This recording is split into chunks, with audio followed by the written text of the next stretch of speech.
এবং রাসূলুল্লাহ সাল্লাল্লাহু আলাইহি সাল্লাম একটা ভয়ঙ্কর হাদিস বলেছেন। এই হাদিসটা যতবার পড়ি থরথর করে আত্মাটা কাঁপে। কিয়ামতের দিন আল্লাহ তাআলা অনেক শহীদকে বলবেন, তুই জাহান্নামে যাও। সে বলবে, আল্লাহ আমি জাহান্নামে যাব, আমি তো রক্ত দিয়েছি তোমার জন্য, লিইলাই কালিমাতিল্লাহ, আমার দেহের তাজা রক্ত দিয়ে আমি শহীদ হয়েছি, জানাজা ছাড়া আমার দাফন হয়েছে, আমি তো জান্নাতে যাব। আল্লাহ বলবে, না, তুমি শহীদ হয়েছ এই কারণে যে লোকজন তোমাকে বীর বলবে, বীর, বাহাদুর। তো দুনিয়াতে তো তোমার বাহাদুর বলছে, তো তোমারে বিশাল যোদ্ধা ছিল, বাহাদুর ছেলে, খেতাব তো তুমি পেয়েছো, আমার কাছে কিচ্ছু নেই, জাহান্নামে যাও, go to the hell fire. অনেক দানশীলকে আল্লাহ বলবে জাহান্নামে যাও। সে বলবে, আল্লাহ আমি জাহান্নামে যাব, আমি তো মসজিদ, মাদ্রাসা, এতিমখানা,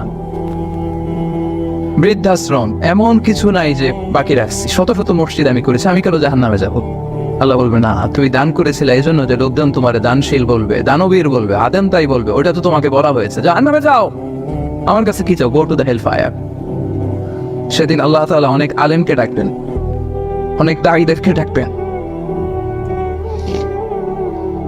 অনেক দুআত ইলাল্লাহদের তিনি ডাকবেন। Because of Allah, you have to open by the public arena. And then the public arena. সেদিন অনেক দুআত ইলাল্লাহদেরকে ডেকে আল্লাহ বলবেন যে তুমি জাহান্নামে যাবে। সে বলবে, আল্লাহ কেন? আমি মানুষকে কোরআন শিখিয়েছি, আমি মানুষকে হাদিস শিখিয়েছি, আমার কথা শুনে অনেক নামাজ ধরেছে, আমার কথা শুনে অনেকের দাড়ি রেখেছে, আগে সুদ খেত, আমার কথা শুনে সুদ বন্ধ করেছে, আমার কথা শুনে তো আল্লাহ এরা নামাজি হয়ে গিয়েছে। দ্য এন্টায়ার সোসাইটি সুদ বন্ধ করেছে, নামাজ ধরেছে, তারা ফরজ যাকাত দিত, আল্লাহ আমি কেন জাহান্নামে যাব? আল্লাহ বলবেন, তুমি এই দাওয়াতি কাজ করেছো, লোকজন তোমাকে বড় আলেম বলবে, লোকজন তোমাকে বড় সেলিব্রিটি বলবে, লোকজন তোমার নামে তাকবীর দিবে, তোমাকে বড় আলেম বলবে, বড় দাঈ বলবে। এটা তো বলা হতো তোমাকে দুনিয়াতে, আল্লাহ না বলে ডাকা হতো তোমাকে, বাহারুল উলুম বলা হতো তোমাকে, জ্ঞানের সাগর, অনেক বড় দাঈ, অনেক বড় সেলিব্রিটি তোমাকে বলা হতো এই দুনিয়াতে। তো যা চেয়েছো তা তো পেয়েছো, আমার কাছে কি চাও? আমার কাছে তোমার জন্য কিছু নাই, go to the hell fire, তুই জাহান্নামে যাও। আল্লাহ ওইরকম আলেম হওয়া থেকে আমাদেরকে তুমি বাঁচাও, ওইরকম দাঈ হওয়া থেকে তুমি আমাদেরকে বাঁচাবো। আল্লাহ লোক দেখানো মানসিকতা, এই শো অফ থেকে আল্লাহ তুমি আমাদেরকে হেফাজত করো। তাহলে 4 নাম্বার যে রোগ আমরা চিনে ফেলছি না, এটার নাম কি? রিয়া। নামাজ পড়তেছি, মানুষ আমার এগোর মুসল্লি বলে, হজ করে আসছি যেন আমার নামের আগে আলহাজ লাগায়, যাকাত দিচ্ছি, যাকাতের শাড়ি লুঙ্গি, দানবীর, শিল্পপতি এটা যেন বলে, জিহাদের ময়দানে গিয়েছি, ইসলামের জন্য মিছিল দিচ্ছি, যাতে মিডিয়াতে আমাকে সবার আগে দেখা যায়। আল্লাহ বলবে, go to the hell fire, জাহান্নামে যাও। এগুলো একটাও আমার জন্য করো নাই, তুমি যা চেয়েছিলে দুনিয়াতে তুমি সেটা পেয়েছো, আমার কাছে কিচ্ছু নাই আমার কাছে, তখন জন্য যাও। আল্লাহ এরকম দানশীল হওয়া থেকে, এরকম আলেম হওয়া থেকে, এরকম বীরত্ব দেখানো থেকে আল্লাহ তুমি আমাদেরকে হেফাজত করো না। আল্লাহ রিয়া থেকে আমাদের এই কলবটাকে তুমি মুক্ত করো। আল্লাহ আমরা যা করবো কেবলমাত্র শুধুমাত্র তোমার সন্তুষ্টির জন্য, তোমাকে দেখানোর জন্য যেন করতে পারে, আল্লাহ তুমি তৌফিক দান করো। তাহলে 4 নাম্বার রোগটা চিনতে পারছেন প্রিয় ভাইরা? কি নাম এটার? আলহামদুলিল্লাহ, এই তো বুঝে ফেলতেছেন। তাহলে আজকের এই প্রোগ্রাম থেকে আমরা এই রিয়া বা লোক দেখানোর মানসিকতা এটাকে না বলে দিব, কি বলেন? আজকের এই প্রোগ্রাম থেকে আমরা সবাই রিয়াকে কি বললাম? তাহলে প্রথম রোগের নাম ছিল কি ছিল? কপটতা। দ্বিতীয় রোগের নাম অহংকার। তৃতীয় রোগের নাম চতুর্থ রোগের নাম বাংলায় বলেন? লৌকিকতা, লোক দেখানো মানসিকতা, রাইট। সব শেষে হচ্ছে 5 নম্বর রোগের নাম হচ্ছে সুউল দন, মন্দ ধারণা। অন্যের ব্যাপারে মন্দ ধারণা করা, বাজে ধারণা, নেগেটিভ অ্যাজাম্পশন, সবসময় একটা নেগেটিভ চিন্তাধারা। কিছু লোক দেখবেন যে পজিটিভ কিছু খুঁজেই পায় না, আছে না? ভালো একটা জিনিস এর মধ্যেও ভেজাল খুঁজে বের করছে। জাজমেন্টাল, অন্যের ব্যাপারে মন্দ ধারণা করা, সবসময় অন্যকে কাঠ গড়ায় দাঁড় করাতে সে পছন্দ করে, এরকম আছে না? ওনার এই সমস্যা, ওনার তো উনি এটা নামাজ হয় না, এর তো ঝামেলা আছে ফ্যামিলিতে, ওর তো এটা, ওর সমস্যা, তোর কি সমস্যা? ওর সমস্যা যে বুঝলি, তোর কি সমস্যা বল? এরকম এরকম আছে না? নিজের দোষের কোনো খবর নাই, শুধু অন্যের দোষ, শুধু অন্যের দোষ, শুধু নেগেটিভ। প্রিয় ভাইয়েরা, এই নেগেটিভিটি থেকে বেরিয়ে আসতে হবে আমাদের। অন্যের দোষ খোঁজা যাবে না, নিজের দোষ খুঁজতে হবে। নিজেকে কাঠগড়ায় দাঁড় করান, একটু একটু নিজে কি কি ভুল করলাম, নিজে কি কি অন্যায় করলাম, এটা একটু বের করবার চেষ্টা করেন। নিজেকে কাঠগড়ায় দাঁড় করান। আমরা এই ভুলটা করে ফেলে, আমরা নিজেকে কাঠগড়ায় দাঁড় না করিয়ে কি করি? হ্যাঁ, কি সুন্দর, ইজ দ্য জাজ, সে জাজ করবে, সে জাজের চেয়ারে বসছে, তার দায়িত্ব দেওয়া হয়েছে, এবার সে এই তোমার এই সমস্যা এটা ওইটা। তো জাজমেন্টাল হওয়া যাবে, পজিটিভ চিন্তা ধারণা করতে হবে। দেখেন আল্লাহ তাআলা বলছেন, ইয়া আইয়ুহাল্লাযীনা আমানু ইজতানিবু কাসীরাম মিনায-যন্ন ইন্না বা'দায-যন্নি ইসম।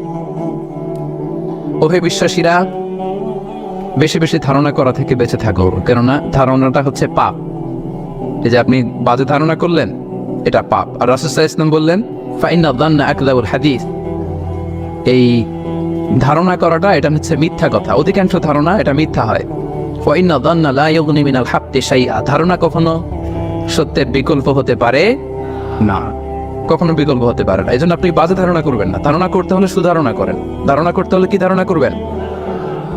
হঠাৎ দেখলেন যে ওদিকে আজান হইতেছে, বসে আছে, এই নামাজ পড়ে নাই, বোধহয় নামাজ পড়েই না, ওর যে কি সমস্যা আছে আপনি জানেনই না, হতে পারে না? কি রে, নামাজ পড়লো না? সে হয়তো মুসাফির, সে কি, সে তো জমা কসর করার অনুমোচিত ফ্লেক্সিবিলিটি তো শরীয়ত দিয়েছে, ঠিক কি না? এই বোন একটাকে দেখছেন নামাজ পড়ে নাই, ধারণা করেন যেহেতু বেনামাজ, এর বলতে নামাজ পড়ে না, এরকম বলে না? হয়তো মেনস্ট্রুয়েশনাল পিরিয়ড চলছে, তার পিরিয়ডের কারণে তো সে নামাজ পড়তে পারবে না। আপনার বন্ধুকে দেখলেন বোরকা পরা এক মহিলার সাথে যাচ্ছে, দিক দিয়ে একটা মেয়ের সাথে, ইয়াং বোরকা পরা, এই তো বাজে ধারণা শুরু, মামাই তো একেবারে কাজ করে ফেলাইছে। হ্যাঁ, বলে না এরকম? মামাই তো একেবারে কাজ বানাই দিচ্ছে। আল্লাহ আকবার। এই যে আপনি ধারণা করলেন, আপনার গুনার পাল্লাটা ভারী করলেন। এই মেয়েটা তার আপন বোন হতে পারে কি পারে না? আসতে বললেন যে পারে কি পারে না? তার আপন ভাগ্নি হতে পারে কি পারে না? এই যে আপনি মন্দ ধারণা করছেন, মানে যাই দেখি আমরা খালি চোখে, এটা কিন্তু সব বাস্তবতা না। Something could be strange behind the scene, এর বিপরীতে এমন কিছু আছে, ওটা আমি জানি না হিস্ট্রিটা। এজন্য আপনি সুধারণা করবেন। কি করবেন? সবসময় সুধারণা করবেন। এই মন্দ ধারণা, বাজে ধারণা, অনেকে এরকম কিছু দেখলেই, বিয়ে করার পরে একটা ঘড়ি হাতে দেখলেই এটা বোধহয় যৌতুক দিছে, বোধহয় পুলিশ অফিসার একটা গাড়ি কিনছে বা ফ্ল্যাট কিনছে, এই তো ঘুষের টাকা দিয়ে বানায় ফেলছে। পুলিশ অফিসার মানেই কি সবাই ঘুষ খায়? ঘুষ খায় একটা বড় সংখ্যক, কিন্তু এখনো অনেক সৎ পুলিশ অফিসার আমার দেশে আছে না? নাই? আছে, এখনো আছে। আপনি মন্দ ধারণা করে গুনার পাল্লা ভারী করবেন না। তাহলে এই মন্দ ধারণাকেও আজকের প্রোগ্রাম থেকে আমরা কি বলে দিলাম? আচ্ছা ঠিক আছে, এই যে রোগ যে হয়েছে, রোগ নিয়ে বসে থাকা ভালো না, ট্রিটমেন্ট করতে হবে। আসেন চিকিৎসা শুরু করে দিই। 1 নম্বরে চিকিৎসা তাকওয়া, আল্লাহর ভয় লাগবে। এখানে কি লাগবে? আল্লাহর ভয়। আল্লাহর ভয় যাদের হৃদয়ে থাকে, তাদের হৃদয়ে কখনো কি হয় না? পথ ভুলে যায় না। যাদের হৃদয়ে আছে আল্লাহর ভয়, তারা কবু পথ ভুলে যায় না। আল্লাহর প্রেম ছাড়া এই দুনিয়া মানে কারো কাছে কোনো কিছু চায় না। রাতে রাত বারে যারা খেতে রাতে রয়, দু চোখের স্রোতে নদী যেন বয় চলনার গাছানি যত আসো পেছনে ফিরে সে তাকায় না। সবাই করেন যাদের হৃদয়ে আছে রাখিলার ভয় তারা কবু পথ করে যায় না। আল্লাহর প্রেমী ছাড়া কারো কাছে কোনো কিছু চায় না। আলহামদুলিল্লাহ বলেন আমরা যেন সেই পথের পথিক হতে পারি। আমরা পড়ি আমিন। তাহলে রোগ নিয়ে বসে থাকা ভালো না, দ্রুত চিকিৎসা করা দরকার। যে এই 5টা রোগ যে বললাম এটা আপনার কলকে হৃদয়কে ড্যামেজ করে দেয়। এই ড্যামেজ থেকে বাঁচবেন। 1 নম্বর হচ্ছে আল্লাহর ভয়। কারণ রাফি সাল্লাল্লাহু আলাইহি ওয়াসাল্লাম বলেছেন আত্তাকওয়া হাহুনা, আত্তাকওয়া হাহুনা, তাকওয়া হাহুনা। তাকওয়া থাকে কোথায়? এই কলবে। তো এই তাকওয়ার যদি এখানে বসাইতে পারেন তাহলে এই কলবে কোনোদিন কলুষতা নোংরামে স্থান পাবে? আল্লাহর ভয়। কিছু করলেই আল্লাহ ইজ ওয়াচিং মি, আল্লাহ আমাকে দেখছেন, আল্লাহ কিন্তু আমার দেখে, এই চিন্তাটা থাকতে হবে। আচ্ছা 1 নম্বর মেডিসিন পাইছেন না? আল্লাহর ভয় সবসময়। কেউ দেখে নাই, একজন দেখছে তিনি কে? কেউ যেটা দেখে না সেটা দেখে কে? কেউ যেটা বোঝে না বোঝে কে? 1 নম্বর আল্লাহ কিন্তু সব দেখে। আল্লাহর ভয়টা এখানে স্থান দিলাম। এটা হচ্ছে প্রথম চিকিৎসা। 2 নম্বর চিকিৎসা হচ্ছে যিকরুল্লাহ, আল্লাহর জিকির। আল্লাহর জিকির সুবহানাল্লাহ আলহামদুলিল্লাহ লা ইলাহা ইল্লাল্লাহ আল্লাহু আকবার। এই 4টা জিকির শ্রেষ্ঠ জিকির। পড়েন আওয়াজ করে সুবহানাল্লাহ আলহামদুলিল্লাহ লা ইলাহা ইল্লাল্লাহ আল্লাহু আকবার। শ্রেষ্ঠ জিকির। সব কিছুর ফুয়েল দেয়া লাগে, খাবার দেয়া লাগে। এই যে গাড়ি চালায় যারা আসছেন, তেল লাগে না গাড়ির? তেল গাড়ির খাবার। আজকে সকালে আমরা ব্রেকফাস্ট লাঞ্চ করছি না, এগুলো আমাদের খাবার। তো এই যে হৃদয়টা ফালবে, এটার একটা খাবার আছে না নাই? আল্লাহ পাক বলছেন আলা বিযিকরিল্লাহি তাতমাইন্নুল কুলুব। আল্লাহ তাআলার জিকিরই হচ্ছে এই কলবের খাবার। পড়েন সুবহানাল্লাহ। আল্লাহর জিকির দিয়ে এই কলব প্রশান্ত হয়, আপনার আত্মাটা প্রশান্ত হবে। রাসূল সাল্লাল্লাহু আলাইহি ওয়াসাল্লাম বলেন শাইতানু জাসিমুন আলা কলবি ইবনে আদম। শয়তান খাটু গেড়ে মানুষের কলবে খামচি মেরে বসে থাকে। ফাইদা যাকারাল্লাহ খানাসা। যখন মানুষ আল্লাহর জিকির করে শয়তান দৌড়ে পালায়। ওয়াইদা গাফালা ওয়াসওয়াসা। আর গাফিল হলেই এসে আবার ওয়াসওয়াসা শুরু করে। তাহলে সব সময় আমরা জিকির করতে থাকবো। লা ইয়াজালু লিসানুকা রাতাবাম মিন যিকরিল্লাহ। আল্লাহ রাসূল সাল্লাল্লাহু আলাইহি ওয়াসাল্লাম বলেছেন 1 মুহূর্তের জন্য যেন তোমার জিহ্বাটা আল্লাহর জিকির থেকে খালি না থাকে। এটা আল্লাহর জিকির দিয়ে জিহ্বাটাকে সিক্ত রাখো। তাহলে এই কলবের খোরাক হচ্ছে জিকির। কলবের খোরাক কি? কলবে কি বসাতে হবে? আল্লাহর জিকির। নাকি আয়না বসাইবেন? হ্যাঁ, আয়না বসাইয়ে দেব না। কি বসাবো? আমরা কি বসাবো? 3 নম্বর মেডিসিন হচ্ছে মুহাসাবাতুন নফস, সেলফ অ্যাসেসমেন্ট, সেলফ ক্রিটিসিজম। নিজের সাথে নিজের বোঝাপড়া। নিজের সাথে নিজের এই বোঝাপড়া করলে কিন্তু আত্মা ঠিক থাকে। এক সাহাবী বলে ইয়া রাসূলুল্লাহ কোনটা পাপ কোনটা ভালো বুঝবো কেমনে? রাসূল বলে ফতুয়া আমারে জিজ্ঞেস না করে তোমার কলবে জিজ্ঞেস করো। ইস্তাফতি কলবাক। অন্তরকে জিজ্ঞেস করো, তোমার অন্তরে বলে দিবে কোনটা ভালো কোনটা খারাপ, ঠিক কি না? তো তাহলে এই সেলফ অ্যাসেসমেন্টটা করবেন। 4 number medicine sincere advice, well wishing. সব সময় অন্যের জন্য ভালো কামনা করে। অন্যের জন্য কি কামনা করা? আল্লাহ কামনা করা। শুভ কামনা করলে এই অন্তরে কখনো অহংকার হিংসা এগুলো থাকবে। আর দিন ওয়ান নাসিহা, দিন মানে শুভ কামনা। তাহলে আমরা অন্যের জন্য সবসময় শুভ কামনা করবো। পাওয়া যাবে? 5 নম্বর এতিমের মাথায় হাত দিয়ে দিলেন। এক সাহাবী বলে ইয়া রাসূলুল্লাহ চোখ দিয়ে পানি না না, আমার হৃদয়ে বড্ড শক্ত, কি করব? রাসূল সাল্লাল্লাহু আলাইহি ওয়াসাল্লাম বললেন ইরহামিল ইয়াতীম, এতিমের প্রতি রহম করো। ওয়াসা রাসা, এতিমের মাথায় হাত তুলিয়ে দাও। ওয়া আতঈনি মিন তাআমি, তোমার খাবার থেকে ওরেও খাও। তালিনু কলবুক ওয়া তুদরাকু হাজাতুক, তোমার হৃদয় নরম হবে, তোমার ইচ্ছা পূরণ হবে। সুবহানাল্লাহ।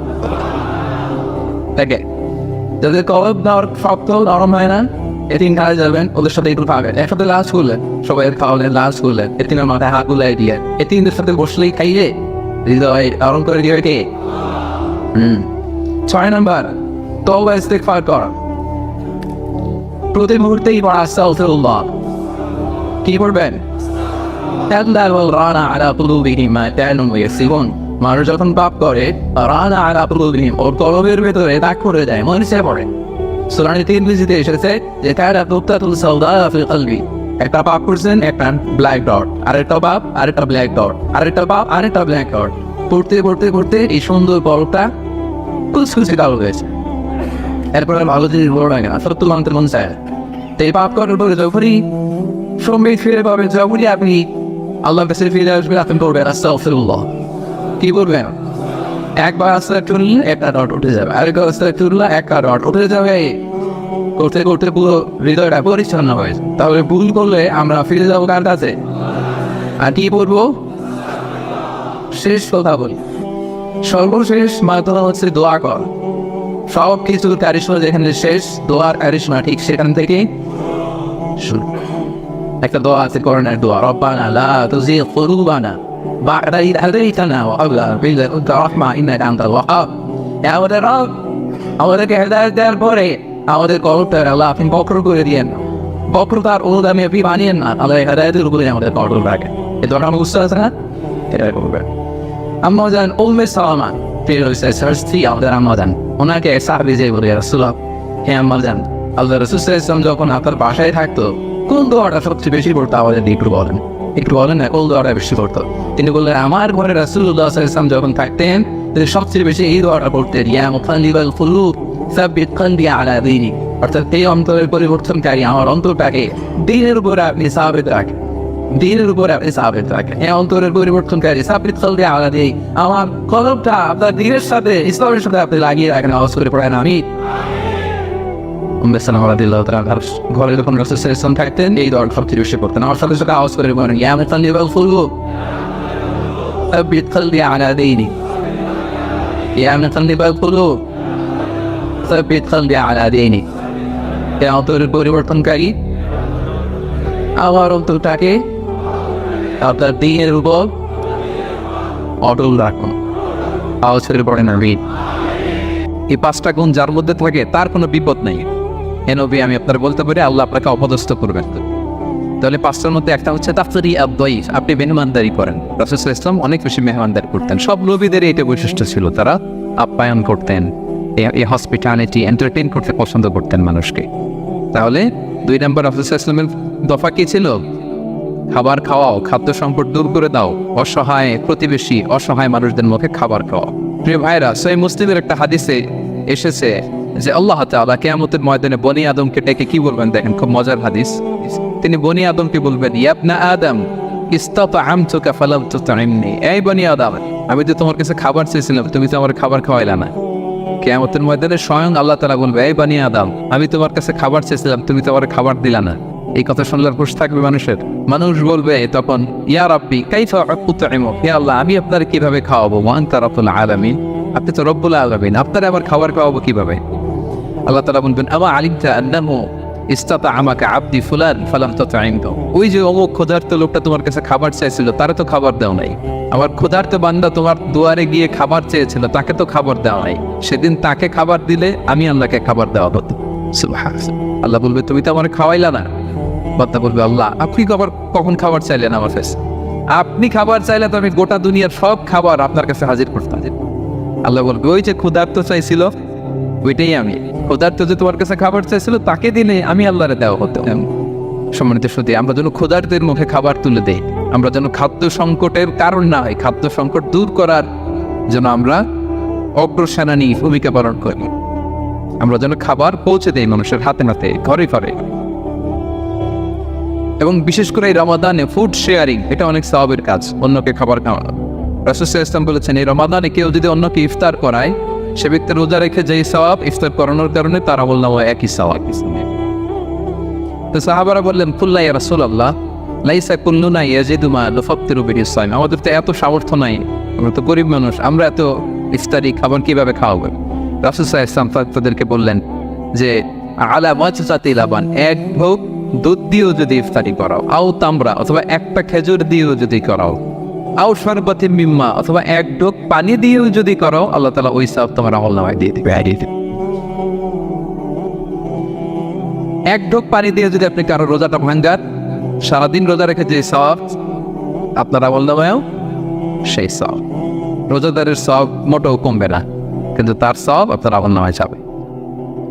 ওমান আসবাআ সাইমান, এটা তো এক ঢোক পানি খাওয়াইলে সওয়াব, কিন্তু আপনি যদি পেট ভরে ইফতারি করান, রাসূল সাল্লাল্লাহু আলাইহি ওয়াসাল্লাম বললেন, সাফাহুল্লাহু মিন হাউদি, আমার হাউজে কাউসারের পানি দিয়ে আল্লাহ তাআলা কিয়ামতের দিন তার তৃষ্ণা মিটিয়ে দেবে। এজন্য রাসূল সাল্লাল্লাহু আলাইহি ওয়াসাল্লামের দ্বিতীয় দফা কর্মসূচি কি ছিল? বলেন, সবাই বলেন।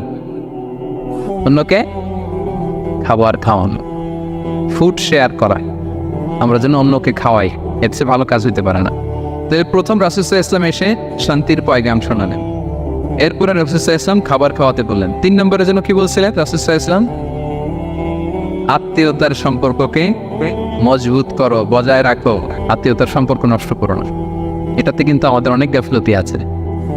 আমরা অনেক সময় আত্মীয়তার খোঁজ রাখি না, বোনের হক মেরে দিই, ফুফুর হক মেরে দিই, মেয়ের হক মেরে দেই, ছেলের সব দিয়ে মেয়ের জন্য দোয়া করে দেয় যে মা তোর বাইরের সব দিয়ে দিলেও তোর জন্য দোয়া করে দিই।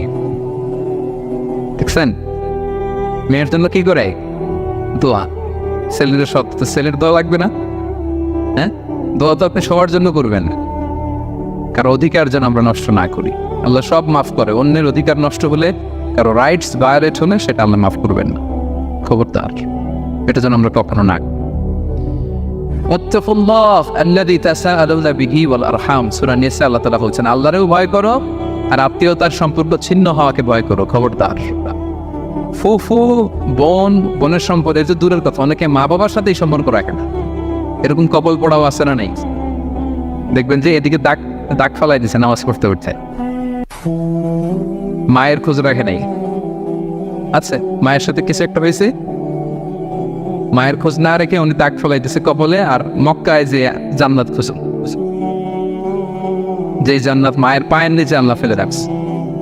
গোটা দুনিয়াটাকে 100 বার বিক্রি করলেও জান্নাতের একটা টেবিলের দাম হবে? উত্তর দেন। গোটা দুনিয়াটাকে 1000 বার বিক্রি করলে জান্নাতের একটা ইটের দাম হবে? হবে। আর ওই জান্নাত মায়ের পায়ের নিচে পড়ে আছে, ওই মায়ের দাম কত? একটু ভাবেন। এজন্য আব্বা আম্মা তাদের খোঁজ খবর নেয়া, ও আব্বা আম্মার থ্রুতে যত আত্মীয়, খালা, মামা, চাচা, ফুফু, কারো হক যেন আমরা নষ্ট না করি।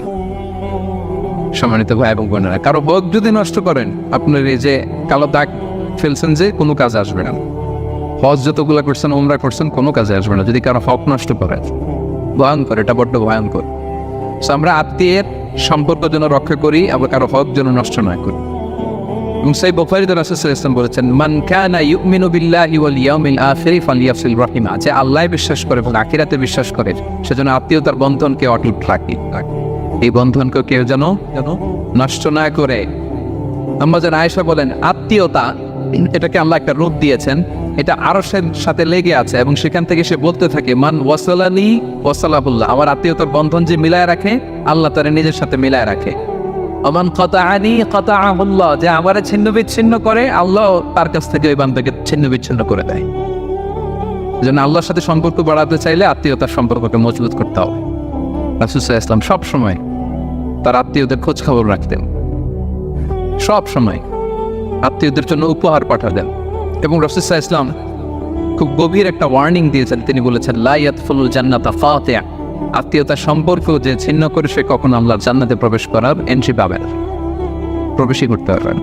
নাজ নেয়ামত দূর কি বাদ, আল্লাহর জান্নাতে ঢুকতেই পারবে না। এজন্য খবরদার আত্মীয়তার সম্পর্ক যেন আমরা বজায় রাখি। রাসূল সাল্লাল্লাহু আলাইহি ওয়াসাল্লাম আরো বলেছেন, মান আহাব্বা আই ইউবসাতা লাহু ফি রিজকি ওয়া ইউনসা লাহু ফি আসারি ফালইয়াসিল রাহিমা, যে চায় তার রিজিকে প্রাচুর্যতা আসুক, যে চায় তার হায়াতে বরকত আসুক, সেজন্য তার আত্মীয়তার বন্ধনকে অটুট রাখে। আমাদের আরো সম্পদ বাড়ুক আমরা চাই না, আমাদের হায়াতে বরকত হোক আমরা চাই না। রিজিকে যদি প্রাচুর্যতা চান, হায়াতে যদি বরকত চান, আত্মীয়তার সম্পর্ককে আপনি বজায় রাখবেন। মামা ভাগিনা কথা বলে না, চাচা ভাতিজার কথা বলে না, কত বছর হয়ে গেল, সালাম নাই, কালাম নাই, ফোন নাই, খোঁজখবর নাই। এরকম ফ্যামিলি আমাদের মধ্যে আছে না নাই? আজকে এই রমাদানের প্রোগ্রামে নিয়ত করেন যে যা হয়েছে হয়েছে। অনেকের অজুহাত আছে, আমি তো চাই, আমার সাথে তো কথা কয় নাই, আমার দেখলে তো আরেক দিক দিয়ে হাঁটে, আমার দিকে তো তাকায় না। সে তার জবাব দিবে আল্লাহর কাছে, আপনি আপনার জবাব রেডি করেন। আজকেই ফোন দিয়ে সালাম দিয়ে ফেলবেন, করা যাবে না? অনেকদিন সম্পর্কের টানা পড়েন, আজকে আমরা কি করবো? ফোন দিয়ে সালাম দিব, খোঁজখবর নেব, করা যাবে তো ইনশাআল্লাহ? আর আওয়াজ করে সবাই পড়েন ইনশাআল্লাহ। 4 নম্বর যেন কি ছিল বাবা? শেষ রাতের নামাজ পড়েন তো আপনারা? হ্যাঁ, শেষ রাতে নামাজ পড়েন তো? আল্লাহর সাথে সম্পর্ক গড়ার মোক্ষম সময় গভীর রাতে, স্রষ্টার সাথে নিবিড় সম্পর্ক গড়ার মোক্ষম সময় রমাদানে এটা সময়, রমাদান মুখ্যম সময়, সাহারি খেতে তো ওঠাই লাগে। 2 রাকাত 4 রাকাত তাহাজ্জুদের সালাত যেন আমরা পড়ি। তাতাজাফা জুনুবুহুম আনিল মাদাজি'i ইয়াদউনা রাব্বাহুম খাওফান ওয়া তামাআ। বিশ্বাসী বান্দারা লম্বা সময় বিছানায় পিঠ লাগিয়ে রাখে না, মাঝরাতে বিছানা থেকে উঠে যায় এবং জায়নামাজে দাঁড়িয়ে তারা সালাত আদায় করে। তাহাজ্জুদের সালাত আপনার মর্যাদা বাড়াবে, আপনার সম্পর্ক আল্লাহর সাথে আরো প্রগাঢ় হবে। ওই মুহূর্তে আল্লাহ তাআলা আরশ থেকে প্রথম আসমানে নেমে আসেন, এসে ডাকতে থাকেন, কার কি লাগবে আমার কাছে চাও আমি দেব, কার ক্ষমা লাগবে ক্ষমা চাও ক্ষমা করে দেব, কার রিজিক লাগবে আমার কাছে চাও আমি রিজিকের বন্দোবস্ত করে দেব, কার কি সমস্যা কোথায় আটকে আছো আমারে বলো, I provide you the way out, the solution, আমি তোমাকে সলিউশন দেব। দেখেন উনি আরশের উপর থেকে নিচে নেমে আসতো প্রথম আসমানে আমাদেরকে কিছু দেওয়ার জন্য, আমরা বিছানা থেকে উঠতেই পারি না, কপাল পোড়া। আজকে থেকেই যেন আমরা শেষ সাথে কিছু না কিছু তাহাজ্জুদের সালাত পড়ি। রাসূল সাল্লাল্লাহু আলাইহি ওয়াসাল্লাম শুধু রমাদানে না সারা বছরের রুটিন ছিল তিনি মাঝরাতে উঠে যেতেন। আমি রাসূল সাল্লাল্লাহু আলাইহি ওয়াসাল্লামের ডেইলি রুটিন নিয়ে কিছুদিন আগে আলোচনা করেছিলাম বিএফতে, জেবিতে জোহর বারোতে একটা প্রোগ্রাম হয়েছিল, সেখানে the daily routine of professor Islam. রাসূল সাল্লাল্লাহু আলাইহি ওয়াসাল্লাম কখন ঘুম থেকে উঠতেন, কখন দিনের কাজ শুরু করতেন, সেখানে আমি বলেছি রাসূল সাল্লাল্লাহু আলাইহি ওয়াসাল্লাম ঘুম থেকে উঠতেন হচ্ছে মিড নাইটে, এশার পরে কথাবার্তা না বলে আগে ঘুমাতেন, মাঝরাতে উঠে যেতেন তাহাজ্জুদের সালাত পড়ার জন্য। এবং রাসূল সাল্লাল্লাহু আলাইহি ওয়াসাল্লাম জায়নামাজে দাঁড়িয়ে থাকতে থাকতে থাকতে ওনার পা দুটো এরকম মোটা হয়ে যেত, ফুলে মোটা হয়ে যেত, এত লম্বা সময় তিনি তাহাজ্জুদের সালাত পড়তেন। আমাদের আয়েশা রাদিয়াল্লাহু তাআলা আনহা বলতেন, ইয়া রাসূলুল্লাহ ক্বাদ গুফিরা লাকা মা তাকাদ্দামা মিন যামবিকা মা তাআখার। আপনার আগের পরের সব গুনাহই তো আল্লাহ মাফ করার ঘোষণা দিয়ে দিয়েছে। আদতে তো রাসূল সাল্লাল্লাহু আলাইহি ওয়াসাল্লামের কোনো গুনাহই নাই, তারপর আবার আল্লাহর ঘোষণা যে আপনার আগে পরে সব মাফ। তারপরও আপনি লম্বা সময় কেন এই তাহাজ্জুদের নামাজে দাঁড়িয়ে এত কষ্ট কেন করতো? গুনাহই তো নাই, তো নাই। আপনি জান্নাতের দরজায় নক না করলে জান্নাতের দরজা খোলা হবে না। রাসূল সাল্লাল্লাহু আলাইহি ওয়াসাল্লাম জান্নাতের দরজায় একটা পতাকা নিয়ে আমাদেরকে নিয়ে রাসূল সাল্লাল্লাহু আলাইহি ওয়াসাল্লাম ছুটবেন জান্নাতের দিকে। পতাকার মধ্যে লাগা থাকবে লিওয়াউল হামদ, মানে প্রশংসার পতাকা। এই পৃথিবীতে সবচাইতে আল্লাহ তাআলা প্রশংসা বেশি করেছে কে বলেন তো? রাসূল সাল্লাল্লাহু আলাইহি ওয়াসাল্লাম। তে প্রশংসার পতাকা তো ওনার হাতেই শোভা পায়, কি বলেন? এই লিওয়াউল হামদ নিয়ে তিনি প্রথমে যে জান্নাতে নক করবেন, ফেরেশতা বলবে কে নক করতেছেন, নাম কি? রাসূল সাল্লাল্লাহু আলাইহি ওয়াসাল্লাম বলবেন মুহাম্মদ, আমার নাম মুহাম্মদ। ফেরেশতারা বলেছেন, তখন উত্তর দিবেন যে জান্নাত সৃষ্টির পরে আমাদেরকে বলা হয়েছে যে মুহাম্মদ নামের একজন নক করার আগে এই দরজা যেন কারোর জন্য না খোলে। মুহাম্মদ নামে কেউ নক করলেই তখনই খোলা হবে, জান্নাতের দরজা খুলে দেওয়া হবে। আম্মাজান বলেন, ইয়া রাসূলুল্লাহ আপনি জান্নাতের দরজার টোকা না মানলে দরজা খুলবে না, তো আপনার এত কষ্ট করার কি দরকার? মাঝরাতে দাঁড়িয়ে যান, দাঁড়িয়ে থাকতে থাকতে পা দুটো ফুলে এরকম মোটা হয়ে যায়। রাসূল সাল্লাল্লাহু আলাইহি ওয়াসাল্লাম বলেন, আফালা উহিব্বু আন আকুনা আবদান শাকুরা। হে আয়েশা, আমি কি আল্লাহর শুকরগুজার বান্দা হব না? আল্লাহ আমাকে ক্ষমা করেছেন ঠিকই, আল্লাহ আমাকে জান্নাতের সর্দার বানিয়েছেন ঠিকই, কিন্তু আমি কি শুকরগুজার হব না? রাসূল সাল্লাল্লাহু আলাইহি ওয়াসাল্লাম মাঝরাতেই তাহাজ্জুদের সালাতের জন্য দাঁড়িয়ে যেতেন এবং আল্লাহ তাআলার সাথে গভীর রাতে স্রষ্টার সাথে নিবিড় সম্পর্ক গড়ে তোলবার জন্য তাহাজ্জুদের সালাতের কোনো বিকল্প নেই। আপনি আপনার মর্যাদা বাড়াতে চান, আপনি জীবনে সফল হতে চান, আপনার সব কাজে আপনি সাফল্য ধরে রাখতে চান, এই সমাধান আপনাকে করে নিতে হবে সেই তাহাজ্জুদের জায়নামাজে। পারা যাবে তো ইনশাআল্লাহ? আজকে থেকে 2 রাকাত 4 রাকাত একটু বলা যাবে না? সারি খেতে তো ওঠাই লাগে, কি বলেন? একটু করে আমরা তাহাজ্জুদের জায়নামাজে যেন দাঁড়িয়ে যাই এবং আল্লাহ তাআলার সাথে যেন সম্পর্কটা একটু গভীর করি। তাহলে 4 নম্বর পয়েন্টটা বুঝতে পারছেন সবাই? তাহলে 4 দফা যে কর্মসূচি যদি আমরা ভাগ করি, আমরা খেয়াল করি দেখবো যে প্রথম 3টায় আল্লাহ সোশ্যাল এঙ্গেজমেন্টের কথা বলছেন আর শেষেরটায় ডিভাইন এঙ্গেজমেন্টের কথা বলছেন। কর্মসূচি মোট কয় দফা? 4 দফা। প্রথম 3টা দুনিয়া, সোশ্যাল, সালাম দাও নিজেরা নিজেদেরকে, খাবার খাওয়াও নিজেরা নিজেদেরকে, সম্পর্ক ভালো করো নিজেরা নিজেদেরকে, আর শেষেরটা আল্লাহর সাথে। রাসূল সাল্লাল্লাহু আলাইহি ওয়াসাল্লামের কথার ওজন কিছুটা টের পাচ্ছেন তো না? কোনো কথা আন্দাজে হুট করে বলে দেয় না, ভেবে চিন্তে লং রানে বলেন, শান্তির পয়গাম পৌঁছাও, খাদ্যের সমস্যা দূর করো, ঘরে ঘরে খাবার পৌঁছাও, নিজেরা মারামারি না করে সম্পর্ককে মজবুত করো, এবং শেষ রাতে তাহাজ্জুদের জায়নামাজে রব্বে কারিমের কাছে ধর্ণা দাও। আসল সমাধান ওইখানে আসবে। এখানে সম্পর্ক বাড়ালাম, এখানে সমাজ ঠিক করার চেষ্টা করলাম, কিন্তু ওইদিকে যদি সম্পর্কের ঘাটতি থাকে হবে কিছু? বলেন বলেন। আমরা আসল জায়গায় যেন আমাদের কানেক্টিভিটি বাড়াই, আমরা আমাদের রবের সাথে যেন আমাদের সম্পর্ককে আরো মজবুত করতে পারি, আরো জোরদার করতে পারি। শেষ রাতে তাহাজ্জুদ যেন আমাদের মর্যাদাকে আরো বাড়ায়। ওমিনাল লাইলি ফাতাহাজ্জাত বিহি নাফিলাতান লাকা আসা আইয়াবআসাকা রাব্বুকা মাকামান মাহমুদা। সম্মানের স্থান, প্রশংসার স্থান, সাফল্যের স্থানে যদি যেতে হয়, ওই তাহাজ্জুদের জায়নামাজে আমাদেরকে দাঁড়াতে হবে। আল্লাহর সাথে সম্পর্কটা আমাদেরকে মজবুত করতে হবে। এবং এটা লজ্জাকর বিষয় যে উনি প্রতি রাতে আসে দেওয়ার জন্য, রিসিভ করার জন্য আমি নাই। ধরেন যে আপনি বিশাল একটা পুরস্কার পাইছেন, এটা আনোয়ার ইব্রাহিম দিবে আপনাকে সেরি প্যাসিফিকের বল রুমে। আনোয়ার ইব্রাহিম এসে বসে আছে, আপনি নেই। হয়েছে? এটা হয়েছে? প্রধানমন্ত্রী এসে গিফট দেওয়ার জন্য, অ্যাওয়ার্ড দেওয়ার জন্য আসছে, অ্যাওয়ার্ড রিসিভেন্ট পাই। তো আল্লাহ তাআলা কিন্তু প্রতি রাতে প্রথম আসমানে তিনি নেমে আসেন, মনোনিবেশ করেন, বিশেষ মনোনিবেশ করেন আমাদেরকে দেওয়ার জন্য। তো সেই রহমত, সেই মাগফিরাত, সেই বারাকা, সেই মার্সি এন্ড ব্লেসিং যেন আমরা আল্লাহ তাআলার কাছ থেকে অর্জন করতে পারি। আল্লাহ তাআলার সাথে সেই সম্পর্কটা যেন আমরা জোরদার করতে পারি। আল্লাহ আমাদেরকে তৌফিক দান করুন। সম্পদের প্রতি ভালোবাসা সত্ত্বেও সম্পদ দান করতে হবে। টাকা দেওয়াটা বড় কঠিন কাজ, পকেট থেকে বেরোতে চায় না, বড্ড কঠিন, বের হয় না টাকা, তাই না? আল্লাহ বলে বের কর, দাও, তাহলে আমি করে দেবো। কেন কথা বলছেন? আল্লাহ বলে দে, তাহলে আমি তোরে দেব। আমরা যদি দেই আমাদেরকে দিবে কে? এজন্য দিবেন। ধরেন এইখানে নেই, ধরে কে? বড় জিনিস নেওয়া যায় না। ধরেন 5 কেজি জিনিসের একটা নিয়ে বসে সেটা সারি না, তো 10 কেজি কেউ দিলে নিতে পারবো? আপনি তো এটা ধরে রাখছেন, তো ধরে রাখছেন, দিয়ে দেন না, দিয়ে দেন।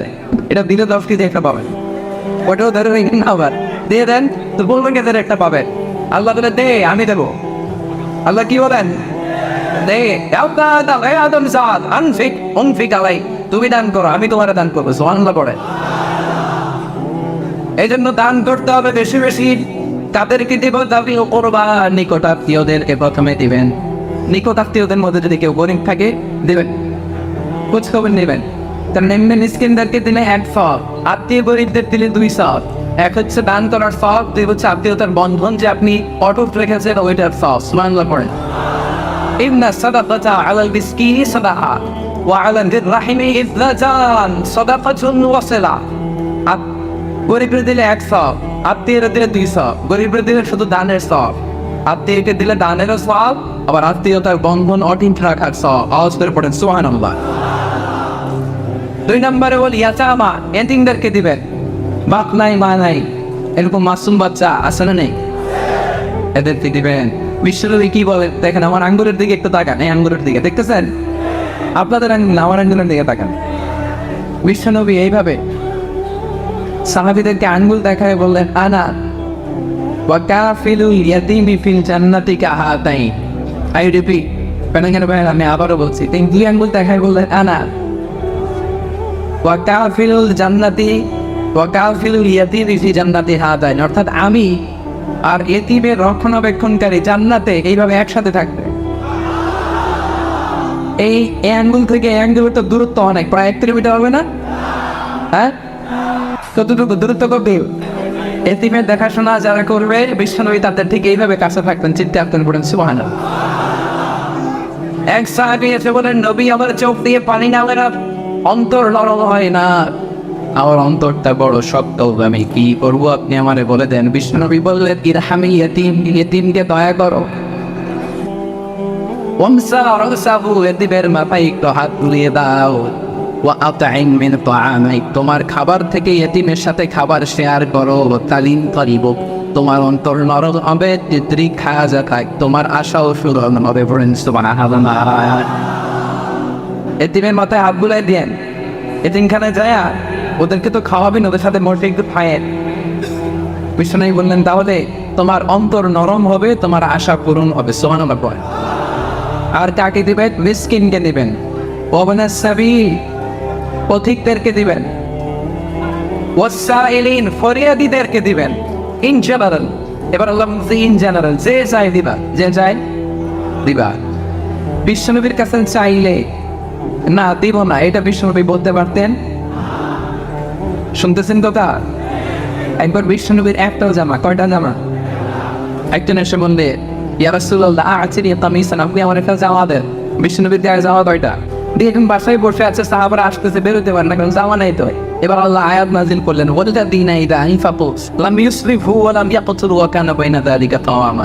বিশ্বাসীদের বৈশিষ্ট্য হবে তারা যখন দান করবে একবারে সব দিয়ে দিবেন, আবার কিপটামিও করবে না, মাঝামাঝি। মানে নবীরে বুঝাইতে চাইলেন নবী জামা যদি দুইটা থাকতো তো একটা দিতেন, ছিল কয়টা? এখন আপনি বলবেন কি? সুবহানাল্লাহ পড়েন। কি রহমতের নবী, কি দয়ার নবী, ঠিক কিনা? তোমাকে বলি আমি কেমন করে হে রাসূল, তোমাকে বলি আমি কেমন করে, হাজার ব্যথা বেদনার পরে ফিরে আসনি পড়বি আপন ঘরে, দিনের আলো তুমি ছড়িয়ে দিতে চলে গেলে মদিনায় মক্কা ছেড়ে রাসূল, তোমাকে বলি আমি কেমন করে হে রাসূল, তোমাকে বলি আমি কেমন করে। আল্লাহু আকবার। এই মায়ার নবীকে, এই দয়ার নবীকে বলে থাকা সম্ভব? গুরু মানেন না সম্ভব? এত দয়ালু ছিলেন। ওয়াসাইলিন, যেই চায় তাকে দিতে হবে। ওয়াফির রিকাব, দাস মুক্তির কাজে দান করতে হবে। এখন তো দাস নাই, তো কোথায় দান করবেন? এই যে জেলে বন্দি, মাজলুম হয়ে যারা জেলে বন্দি, এদের মুক্তির জন্য দানের দরকার আছে না নাই? সূরা বাকারা 177 নম্বর আয়াতে স্পেসিফিকলি এটা উল্লেখ করে দিয়েছেন কে? প্রিজনার, অন্যায়ভাবে কাউরে জেলে ভরে রাখছেন, কম আসছে না? আই মেরাদর আত্মীয় স্বজন বন্ধু যাদেরকে এভাবে মাজলুম ভাবে জেলে ভরে রাখা হয়েছে, আল্লাহ তাআলা বলেন ওয়াফির রিকাব, দাস মুক্তি বা জেল বন্দি, কারাগারে রুদ্ধ এরকম মাজলুম অন্যায়ভাবে তাকে বন্দী করা হয়েছে, তার আইনজীবীর জন্য, তাকে একটু সাপোর্ট করার জন্য তোমরা দান করো। আয়াত নাযিল করলেন কে? তাহলে 1 নম্বর কর্মসূচি জানলাম, দান করা। প্রথমে ঈমান আনতে হবে কয়টা জিনিসের উপর? তারপর আমলের কর্মসূচি 1 নম্বর কি ছিল? দান করা। 2 নম্বর ওয়া আকামাস সালাহ, সালাত কায়েম করো। কি করো? 5 ওয়াক্ত সালাত জামাতের সাথে আদায় করার চেষ্টা করতে হবে। রাজি আছেন নাই? জামাতে যদি পড়তে নাও পারি, একা একে সালাতটা অন টাইম আদায় করে নিতে হবে। রাজি আছেন নাই? ইন্নাস সালাতা কানাত আলাল মুমিনিনা কিতাবাম মাওকুতা, সুনির্দিষ্ট সময়ে সালাতটা আদায় করতে হবে। যোহরের নামাজ মাগরিবের সময় আদায় করলে তো হয়ে যাবে, তাই না? মাগরিবেরটা ফজরের সময়, ফজর মিলানি বা আসরের সাথে, তো বলবে সুনির্ধারিত টাইম দিয়েছে কে? জোরে বলেন কে? তাহলে সময় মতো নামাজ, কারণ আউয়ালু মা ইউহাসাবু বিল আবদু ইয়াউমাল কিয়ামাতি আসসালাহ, কিয়ামতের দিন সর্বপ্রথম আল্লাহ তাআলা যেটা হিসাব নেবেন নাকি? জোরে বলেন সেটা কি? নামাজ। প্রথম হিসাব নেওয়া হবে নামাজের। নামাজের হিসাব ঠিক তো সব ঠিক, নামাজের গন্ডগোল তো সব কিছুতে। তাহলে কর্মসূচি, নেক কাজের কর্মসূচির প্রথমটা কি ছিল? দান করা। 2 নাম্বার নামাজ। 3 নম্বরে আল্লাহ বললেন ওয়া আতাজ যাকাত, যাকাত দিতে হবে, ফরজ যাকাত। যারা সোনার রূপা জমায় তাদের জন্য সোনার রূপাগুলোকে আল্লাহ জাহান্নামের আগুনে গলিয়ে খুন্তি বানিয়ে কপালে, পাজরে আর পিঠে শেক দিবে। আর হাদিসে এসেছে আপনার ব্যাংক ব্যালেন্স, আপনার টাকা পয়সা যেগুলো যাকাত আপনি দেন নাই, সারা শরীরে পেঁচিয়ে এখানে সবল মারবে আর বলবে আমি তোর সম্পদ, আমি তোর ব্যাংক ব্যালেন্স, আমি তোর রেঙ্গি, আমি তোর জমি আজকে আমার খা। আমাকে খাওয়ার জন্য দুনিয়াতে তুই জমাইছিল, আজকে আমার খাইতে পারবেন না? দিন পারবেন? এই জন্য আল্লাহ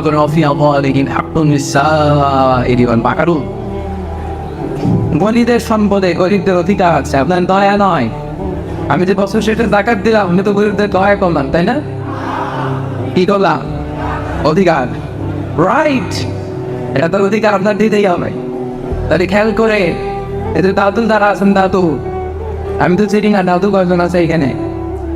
দাদু যারা আছেন, ব্যবসায়ী যারা আছেন, বিজনেস ম্যাগনেট যারা আছেন, তারপর এখানেও যারা পয়সাওয়ালা আছেন হিসাব করে ফোন জাকাতটা দিয়ে দিবেন। জাকাতের শাড়ি আলগিয়ে দিয়ে দিবেন, ঠিক না? হ্যাঁ, জাকাতের শাড়ি বলতে কোনো শাড়ি আছে? জাকাতের লঙ্গি বলতে কোনো লঙ্গি আছে না। কর্মসংস্থানের ব্যবস্থা করে দিবেন, করে যেন কিছু খেতে পারে ওই টাকা দিয়ে, ঠিক না? আল্লাহ বুঝার তৌফিক দান করো। والموفون بعهدهم إذا عاهدوا, কথা দিয়ে কথা রাখতে হবে। কেউ কথা রাখে না, ঠিক কিনা? কত কথা দেয় কিন্তু কেউ কথা, এটা যেন আমরা না করি। কথা দিয়ে কথা রাখবেন। বউরে কথা দিচ্ছেন, কক্সবাজার নিয়ে যাবেন, নিয়ে যাবেন, বলবেন হ্যাঁ কয় বউ নাই, কে বউ নাই? নাই নাই কার কার দেখি তো সব গুণার এদিকে সব বাবা উপবাদের নিয়ম নেবা। আল্লাহ তো আমার প্রিয় ভাইদেরকে আবেদা সদেহা অনেতা মুতিয়া জামিলা নেকটা দুপুরতে আনুগত্য করছিলাম, জীবন সঙ্গীর ব্যবস্থা করে দিয়ে বলে না আমি সাউন্ড শুনছেন কত বড়, মানে নিজের পক্ষে আসলেই তখন একটি আল্লাহ তাআলা আমাদের অবিবাহিত ভাই যারা আছে তাদেরকে একটা জীবন সঙ্গীর ব্যবস্থা করে দিয়ে পড়ে আবেন। সম্মানিত সুধী, বউকে কথা দিলে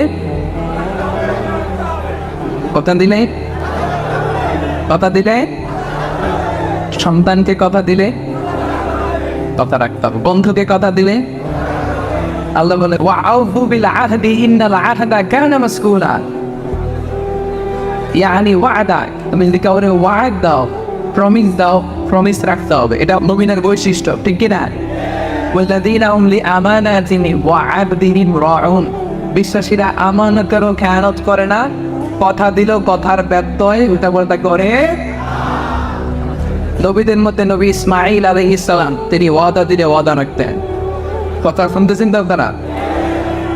নবীদের মধ্যে কোন নবী বেশি কথা দিয়ে কথা রাখতেন? সবাই বলেন ইসমাঈল আলাইহিস সালাম। একদিন আসরের নামাজের পর বা বিকেল বেলার ইবাদতের পর এক লোক এসে বলল, ইয়া নবী আল্লাহ ইসমাঈল, আপনার সাথে একটা জরুরি কথা আছে। আগামীকাল বিকেলে আসরের পরে কি আমার একটু অ্যাপয়েন্টমেন্ট দেওয়া যায়, সময় দেওয়া যায়? নবী ইসমাঈল আলাইহিস সালাম বলেন, ঠিক আছে যাও, আগামীকাল বিকেলে আসরের নামাজের পরে তোমার অ্যাপয়েন্টমেন্ট দিলাম। আল্লাহ নবী ইসমাঈল আলাইহিস সালাম আসরের নামাজের পরে একটা গাছের নিচে যে, কারণ ওই জায়গাটা বলা হয়েছিল যে এইখানে আসতে হবে, নবী ইসমাঈল আলাইহিস সালাম যে হাজির, কিন্তু ওই লোক আসে নাই। তো নবী ইসমাঈল আলাইহিস সালাম ভাবছেন আজকে হয়তো ব্যস্ত ছিল, কোনো চাওয়া হয়েছে আজকে আসে নাই, কালকে আসবে, কালকে আসবে তো পুলিশ। আল্লাহ নবী ইসমাঈল আলাইহিস সালাম তার পরের দিন ওই জায়গায় যে আবার হাজির বলেন, যে লোকটার তো অর্ডার দিয়েছিল কি যেন বলবে, দেখি আজকে আসে কিনা। ওই দিনও ওই লোক আসে। নবী সাল্লাল্লাহু ভাবলেন যে হয়তো ভুল হইতে পারে, ভুলে গেছে, দেখি এরপরের দিনও নবী সাল্লাল্লাহু আসলে ওই লোক আসে না। এরপরের সপ্তাহ, এভাবে 1 দিন 2 দিন 10 দিন 20 দিন নয়, কোনো তো আসতে এসেছে টানা 30 দিন। সাবিহাল্লাহ, আল্লাহ নবী ইসমাঈল আলাইহিস সালাম ওই লোকটার জন্য এই গাছের নিচে বিকেলবেলা অপেক্ষা করেছেন। সুবহানাল্লাহ। কারণ মুমিনের কথার দাম আসলে নাই, কথার দাম আসলে নাই। আমার জীবন যাবে কিন্তু আমার কথার বঞ্চন হবে। والموفون بعهدهم إذا عاهدوا, যারা কথা দিয়ে কথা রাখে, কথার কোনো ব্যত্যয় করে না। কটা গেল? চারটা কর্মসূচি গেল। 1 নম্বর কি ছিল? দান করা। 2 নম্বর নামাজ। 3 নম্বর যাকাত। 4 নম্বর কথা দিয়ে দিস ইজ ইসলাম। প্রিয় ভাই, এটাই ইসলাম। আপনি তাহাজ্জুদ পড়েন কিনা, কপালে দাগ খাবাইছেন কিনা, কি করছেন কিনা, এগুলো আপনার হিন্দু বন্ধু দেখবেন। আপনার হিন্দু বন্ধু দেখে ও কথা ঠিক আছে কিনা, কথা বলেন। এখানে আপনি কথা বলছেন একটা, করছেন আর একটা, ওরা আপনার সম্মান করবে? ওরা আপনার ইসলামকে স্যালুট দিবে? ওরা আপনার শাহাদা পালন করবে, শাহাদা তো পাঠ করবে? করবে না। কিন্তু কথা দিয়ে যদি কথা রাখেন, বলবেন না মুসলমানরা কথা দিয়ে কখনো কমান ব্যত্যয় হয়, অনেক দামি জিনিস। বিপদে আপদে যারা ধৈর্য ধারণ করে, কি করে? সবাই বলেন কি করে? ধৈর্য ধারণ করার শক্তি দাও গো মেঘের আমায় দাও ও মেঘের বুকের ভেতর ব্যথার নদী বইছে অবিরাম। আমরা ধৈর্য ধারণ করার জন্য শক্তি চাইবো একটা সন্তান কাছে, তিনি কে? বিশ্বনবীকে আল্লাহ তাআলা বললেন ওয়াসবির সাবরান জামিলা ওয়াসবির আলা মা ইয়াকুলুন ওয়াজুহুম আজরান জামিলা। নবী নে আপনি ধৈর্য ধারণ করেন, ওরা আপনাকে অনেক কথা বলবে, ওরা অনেক কথা বলতো বিশ্বনবীকে, ওরা অনেকে বিশ্বনবীর কবি বলে গালি দিত, কি বলে? কেউ গণক বলে গালি দিত, কি বলে? কেউ বলতো কবি, কেউ বলতো গণক, কেউ বলতো জাদুকর। নাউজুবিল্লাহ পড়বেন না? এইভাবে এরকম গালি যারা ইসলামপন্থী তাদের জন্য আশ্রয় নেই। এখন গালি দেয় কাঠমোল্লা, আশ্রয় নেই। এখন গালি দেয় মৌলবাদী, আশ্রয় নেই। এখন গালি দেয় ব্যাকডেটেড, আশ্রয় নেই। এমনও গালি দেয়, বিশ্বনবীকে গালি দিত, এমনও গালি দেয়। আল্লাহ তাআলা বললেন ওয়াহজুরহুম হাজরান জামিলা, just ignore that, deny them what they are saying. ধৈর্য ধারণ করুন, ধৈর্য ধারণ করতে হবে একজনের খুশির জন্য, তিনি কে?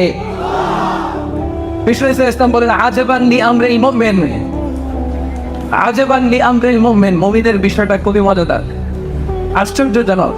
ফাইন্না আমরাহু লাহু ফি কুল্লি খাইর, কারণ মুমিনের সব কিছুতেই কল্যাণ আছে না নাই? আমরা সুখে থাকলেও লাভ, দুঃখে থাকলেও। অনেকে বলবে বুঝুন সুখে থাকলে লাভ, বললাম দুঃখে থাকলে কি লাভ?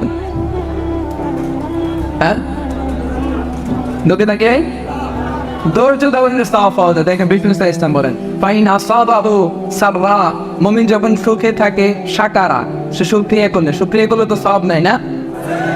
হ্যাঁ, লাইন শাকারতু লাযিদান্নাকুম, শুকরিয়া করলে বাড়াই দিব, শুকরিয়া করলে অনেক সওয়াব। তাহলে মুমিন যখন সুখে থাকে তখন সে কি করে? শুকরিয়া করলে সওয়াব আছে না নাই? ওয়াইন আসাবাহু দাররাহু, মুমিন যখন দুঃখে থাকে সাবারা, ধৈর্য ধারণ করে, ধৈর্য তো সওয়াব নেই। হ্যাঁ, সওয়াব আছে না নেই? তাহলে সুখে থাকি দুঃখে থাকি, আমাদের জীবনে সব সময় চলমান দুইটা নেক আমল আছে না নাই? হয় শুকর নয় সবর। চিন্তায় বলে মুসলমান, হয় শুকর নয় সবর, এই দুইটা আমরা আমাদের জীবনে চলমান। সুখে থাকলে শুকরিয়া করি, শুকর গুজার করি, আল্লাহ খুশি। বিপদে পড়লে আমরা সবর করি, এটাও আমার খুশি হবে যাক। এজন্য রব্বুল আলামিন বলেন সাবিরিনা ফিল বাসাই ওয়াদ-দারাই ওয়া হিনাল বা'স উলাইকা আল-লাযীনা সাদাকু ওয়া উলাইকা হুমুল মুত্তাকুন। পড়েন আল্লাহু আকবার। 5 নম্বর কর্মসূচি সাবিরিনা ফিল বাসা। মুফাসসিরিন ইকরামরা বাসা তো বলেছেন, বাসা মানে দারিদ্রতা। মুমিনরা দরিদ্র অবস্থায় ধৈর্য ধারণ করে, পেটে খাওয়া নাই, পকেটে টাকা নাই, ধৈর্য ধারণ করে। মুফাসসিরিন ইকরাম বলেছেন ধর্ম মানে হচ্ছে অসুস্থতা। ধর্ম মানে কি? অসুস্থ অবস্থায় মুমিনরা তারা ধৈর্য ধারণ করে। ওয়াহিনাল বাস, সংকটে ক্রাইসিস মোমেন্টে মুমিনরা সবর করে। তাহলে দারিদ্রতার সময়ে সবর করে, অসুস্থতার সময়ে মুমিনরা সবর করে, সংকটে মুমিনরা সবর করে। এই সবরের গোড় বন্ধুদের মধ্যে থাকা বদলে আমার নেই। এই সর্বশেষ কর্মসূচি সবর যদি থাকে, আল্লাহ বলে উলাইকাল্লাযীনা সাদাকু, তারাই সত্যবাদী। তারা কি? সত্যবাদী। আমরা সত্যবাদী হতে চাই কি চাই না? আমরা মিথ্যা বলবো? হাত তুলে আল্লাহ দেখা বলতে হবে আল্লাহ আল্লাহ, আর ধরে আল্লাহ। আমরা সত্যবাদী হতে চাই যদি বমি করো পড়ে না আমি আমিন। তাহলে 5টা বিষয়ের প্রতি ইমান জানবে, আর এই 5টা কর্মসূচি যারা পালন করবে আল্লাহ বলে তাদেরকে একটা আমি সার্টিফিকেট দেবো। উলাইকাল্লাযীনা সাদাকু, তারা তাদের ইমানের প্রশ্নে সত্যবাদী। উলাইকা হুমুল মুত্তাকুন, এরাই হচ্ছে আল্লাহ ভীরু। তাদের জন্যই আল্লাহ তাআলা জান্নাত প্রস্তুত করে রেখেছেন। পড়ে না আমিন।